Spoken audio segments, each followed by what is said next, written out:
Hey guys, welcome back to the channel. Catch me off road here.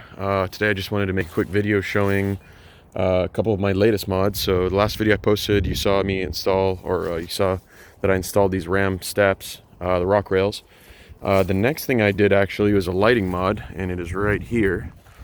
These are rear-facing amber lights. We use them in a lot of off-road events, like Midwest Off-Road Expeditions, the group that I run.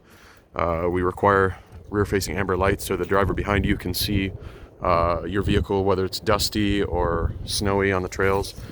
It's just a safety thing. So these are actually Baja Designs S1s. They're really small. You can see my hand here for scale. Very bright lights. I think they have the same light put as the S2s, which are the wider dual light setups. So these ones were actually on my Raptor. Before I sold it, I took them off and put them on this truck. Really easy to do. All I did was I drilled holes in my bed cover. Sorry for the wind noise and airplane noise.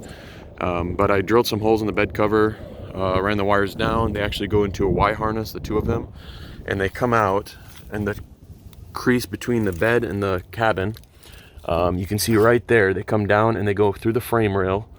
The negative terminal actually goes right here and is grounded on the ride height sensor in the rear.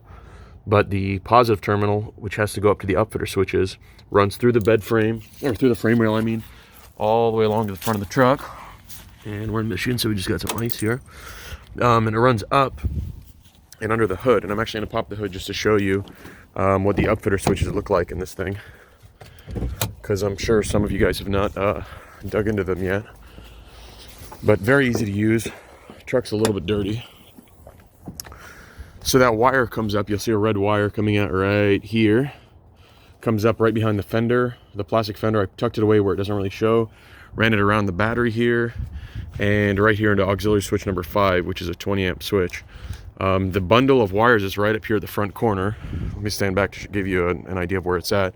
Right in the very front corner here, you'll see this bundle of wires. I've kind of taken some of them out, but you'll see some of them are larger diameter, and some of them are smaller, different gauge wires.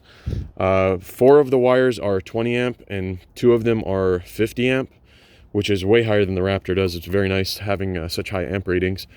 But I think 2 of the number 5 and number 6, and it actually tells you on here which switch is which color, but number 5 and 6 are these small wires. They're 20 amp, and I just wanted to use one of them because I know these lights have really low current and power draw.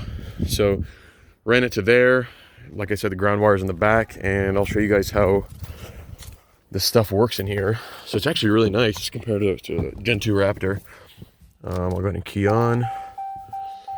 So obviously right now, if I click switch number 5 down here, the lights should be on. Let's come look. Can't tell if they're on or not. No, they're not actually. Why are they not on? I wonder if the vehicle needs to be running. Anyway, I'll look at that in a second. But what I wanted to show you in here is, once everything gets running, let me close my door, quit the annoying beeping. You go into settings right here, and you can go down, click on auxiliary switches. There's a button right here for auxiliary switches, and you have your switches 1 through 6 labeled. The really cool thing about these is you can click on the switch that you're interested in. For example, number 5. You can change the type from latching to momentary, which means on latching, it works like a normal switch, like the upfitter switches in the Raptor, where you click the button and it stays on like that. You see the little yellow light comes on, and it will stay on as long as the button's on. You click it and it goes off. If you click it on momentary, it'll be, you tap the switch and it's only on while you're pushing on it, if you see that. That's kind of cool to do if you wanted to do something that was just a momentary type application. The next cool thing is power source. You can select from battery or from ignition. So you can make it where even if the key switch is off, the ignition's off, you can still run your upfitter switches. I have mine set to ignition because they're chase lights. You really only need them while you're driving. And the final setting is the recall last state. And that's where if you key off the vehicle and key it back on again, it will remember where the switch was set to, and it'll reset it back to that same value. So if it was on and you shut off the truck and got out and then got back in and started back up, the switch would go back on again.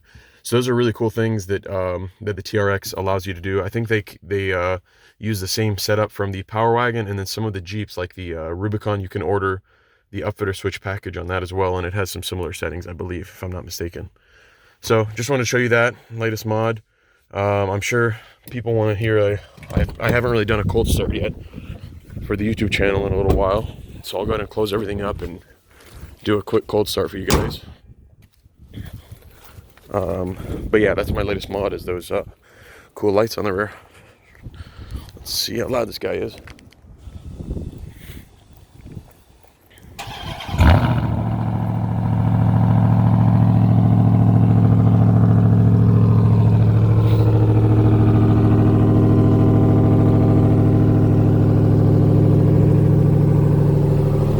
She's angry today.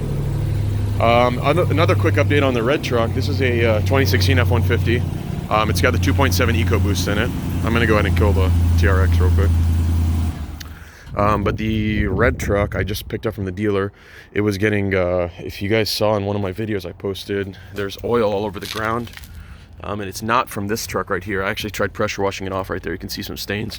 It was from this truck right here because the oil pan was leaking. So I got that done, and then they also found an axle, front CV axle.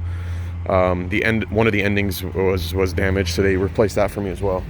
So that's all I have for today. Thank you guys.